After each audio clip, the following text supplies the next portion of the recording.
सीमा है, तो थोड़ा सा थोड़ा गागर में सागर बनने की चेष्टा करते हुए प्रयास करें।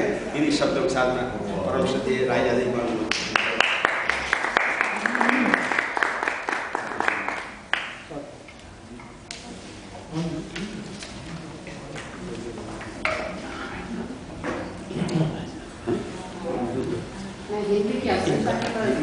बोलना चाहती हूँ। सूर, तुलसी, मीरा, कबीर, विद्यापति जैसे नामों के बिना किस हिंदी के इतिहास की कल्पना कर सकते हैं हम? आज जिसे हम हिंदी कहते हैं उसकी इन्हीं लोगों ने नींव रखी थी। अनेक लेखकों में इन्हीं का नाम विशिष्ट भी है, लेकिन पिछले एक अरसे से देश में इन्हीं नामों को हिंदी से पृथक करने का षड्यंत्र चल रहा है। क्षेत्रीय बोलियों और अस्मिता की दुहाई देकर सूर को ब्रज भाषा का और तुलसी को अवधी का, मीरा को राजस्थानी, विद्यापति को मैथिली बताकर अपनी पहचान बनाने वाले हिंदी की पहचान को धूमिल करने का प्रयास में लगे हैं। कहना तो उनका यही है कि वे अपनी बोलियों के अस्तित्व की लड़ाई लड़ रहे हैं, अपनी पहचान बनाए रखने की लड़ाई लड़ रहे हैं, लेकिन भूल जाते हैं कि उनकी पहचान उनकी बोलियों तक ही सीमित नहीं है। उनकी बोलियाँ ही हिंदी की पहचान है। इन बोलियों का हिंदी से किसी भी प्रकार का विरोध हो ही नहीं सकता। हिंदी को बनाया है, संवारा इन बोलियों ने। यदि मैथिली या भोजपुरी या राजस्थानी के विकास की चिंता की जाती है तो कुल मिलाकर वह हिंदी की विकास की चिंता ही तो है। लेकिन जब भाषाओं की चिंता राजनीति से जुड़ जाती है तो किसी षड्यंत्र व खतरे की बू आने लगती है। इन बोलियों के पक्षधरों को इस बात पर विचार करना होगा कि कहीं बोलियों को हिंदी से पृथक करके हिंदी का संसार सीमित करने का प्रयास तो नहीं किया जा रहा है। आज यदि हिंदी देश की राजभाषा है तो सिर्फ इस आधार पर कि हिंदी बोलने वालों की संख्या सर्वाधिक है। इन हिंदी बोलने वालों में मैथिली, भोजपुरी, राजस्थानी, छत्तीसगढ़ी बोलने वाले इसमें सम्मिलित हैं। कहीं कोई यह तो नहीं चाह रहा कि इन बोलियों को हिंदी से अलग करके हिंदी को राजभाषा के सिंहासन से हटा दिया जाए? यदि ऐसा होता है तो क्या अंग्रेजी का वर्चस्व बढ़ने के लिए राजमार्ग नहीं बन जाएगा? इन सवालों पर भी विचार किया जाना आवश्यक है और यह भी समझना आवश्यक है कि मैथिली, भोजपुरी और राजस्थानी के रचनाकारों को हिंदी से पृथक करके उनके महत्व और आकार को भी तो कम करने का प्रयास तो नहीं किया जा रहा है। आज भारतीय भाषाओं में हमारी समृद्ध बोलियां भी सम्मिलित हैं। इन सब का विकास भी हमारी अस्मिता को आकार देगा।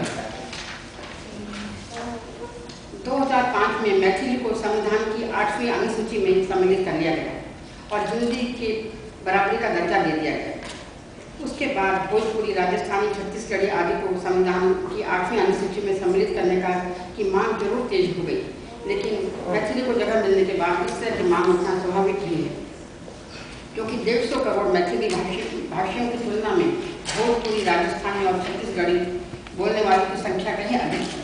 भोजपुरी बोलने वालों की संख्या तो 15 करोड़ है। और फिर अवधी और ब्रज ने कौन सा अपराध किया है कि जिनके पास रामचरितमानस, पद्मावत, सूरसागर जैसे ग्रंथ हैं। ब्रज में तो हिंदी साहित्य का स्वर्ण युग अर्थात भक्ति काल और रीति काल का अधिकांश साहित्य है। इस मध्य एक गंभीर घटना यह हुई कि 28 नवंबर 2007 को छत्तीसगढ़ की विधानसभा ने छत्तीसगढ़ी को अपने राज्य की राजभाषा बना दिया और केंद्र पर भी छत्तीसगढ़ी को संविधान की 8वीं अनुसूची में सम्मिलित करने का दबाव डालना आरंभ कर दिया। दुर्भाग्य से हिंदी की जाति चेतना मजबूत नहीं है और लगातार टूट रही है, कमजोर हो रही है। किसी भी जाति के गठन के तत्वों में सबसे महत्वपूर्ण तत्व सामान्य भाषा, सामान्य प्रदेश। Not for the motion, half the apartment. Motion apartment. Hindi का अपना क्षेत्र कितना है? English language and Indian language. Yeah. No. You speak English? Yeah. They don't say it in English? No. They are not saying in English. And there is an annual program in poetry, literature, in Hindi. After that in English? No. If you want to ask something, अंग्रेजी को भारत की राजभाषा बनाने के पक्षधर खड़े हुए उनके पास उसके लिए अकाट तर्क होंगे। अब तो हमारे देश के अनेक लोग बेशर्मी के साथ अंग्रेजी को भारतीय भाषा उल्लेखनीय सिर्फ यह है कि संख्या बल की ताकत पर ही हिंदी भारत की राजभाषा के पद पर प्रतिष्ठित है। हिंदी क्षेत्र की विभिन्न बोलियों के मध्य एकता का सूत्र यदि कोई है वो हिंदी ही है। हिंदी और उसकी बोलियों के मध्य दृढ़ता और सौहार्द का रिश्ता है।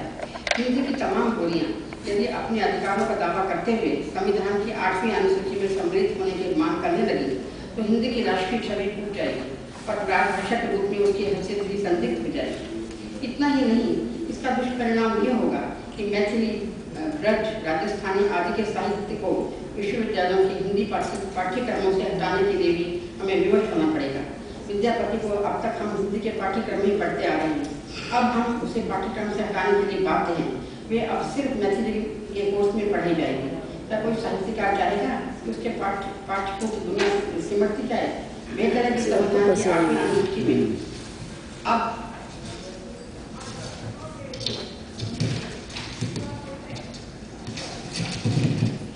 किसी भी नई भाषा को सम्मिलित न किया जाए।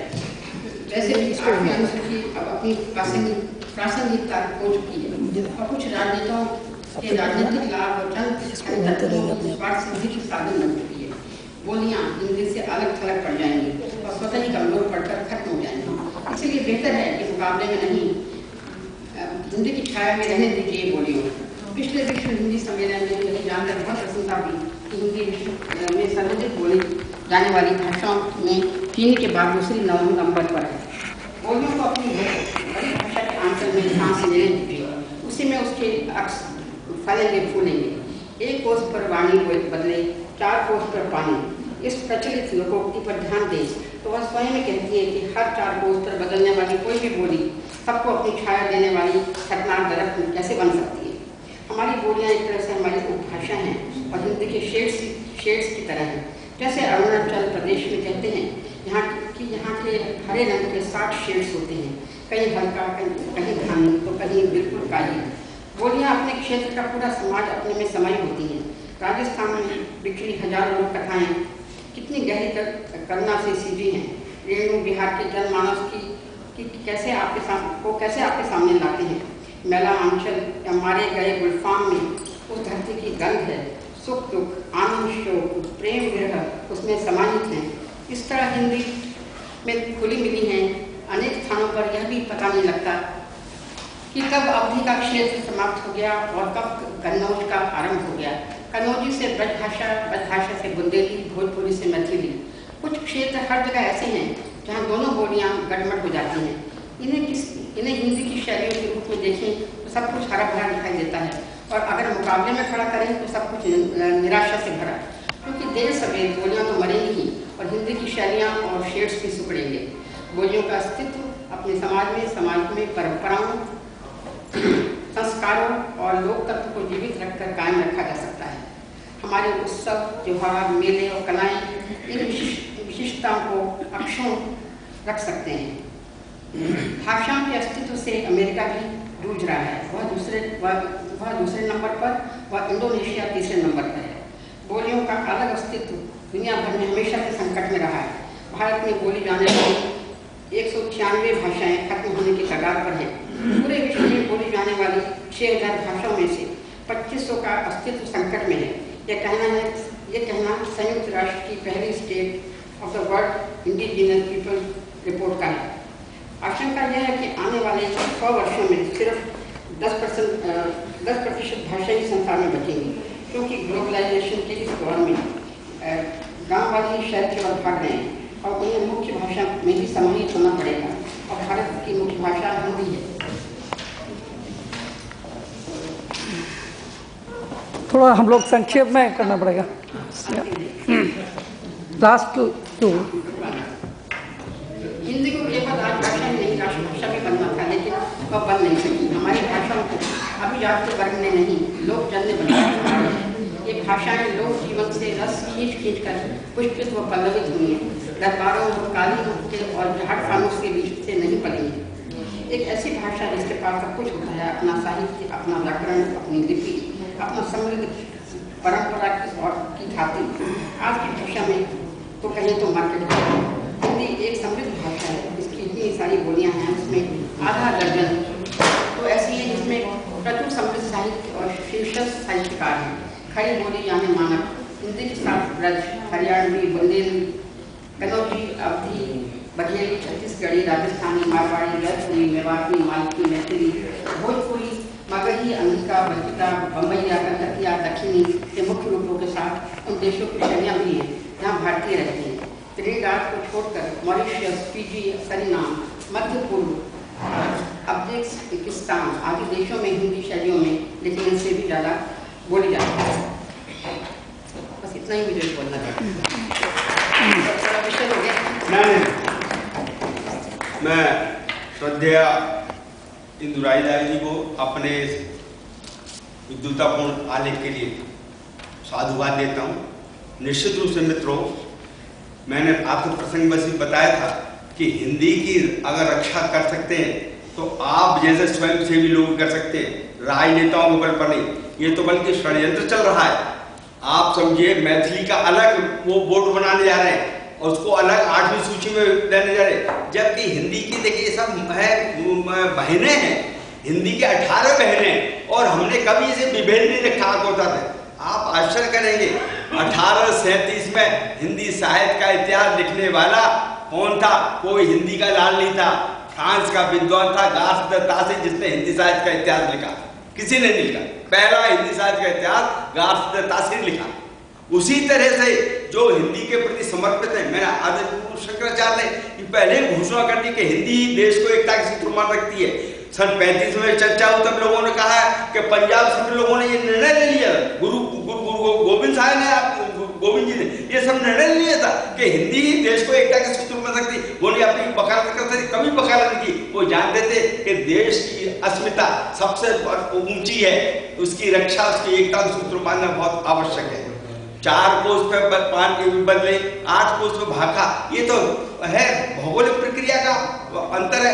इसलिए हमको एकता के सूत्र मान के चलना है। और आपको तो मैडम ने बताया, आज हिंदी बोलने वाले संपूर्ण भारत संसार के लोगों ने नंबर 1 पर है, और जो अंग्रेजी पहले नंबर 1 हुआ थे, नंबर 3 पे आ गई है, नंबर 2 पर चाइनीज भाषा है। तो मैं आपको साधुवाद देता हूँ, और इसको आलेख को आप डॉक्टर दाऊ जी को दे दीजिए तो उसको प्रकाशन उसमें हो जाए। अब मैं इसी श्रृंखला में आगे परम श्रद्धेय प्रमिला भार्गव जी को निवेदन ये करूँगा कि चूंकि जो सैलिएंट फीचर्स हैं, मुख्य बिंदु हैं, उन पर है रिपीटिशन ना करें, और कोई नई बात कहना चाहें तो अवश्य कहें। आइए।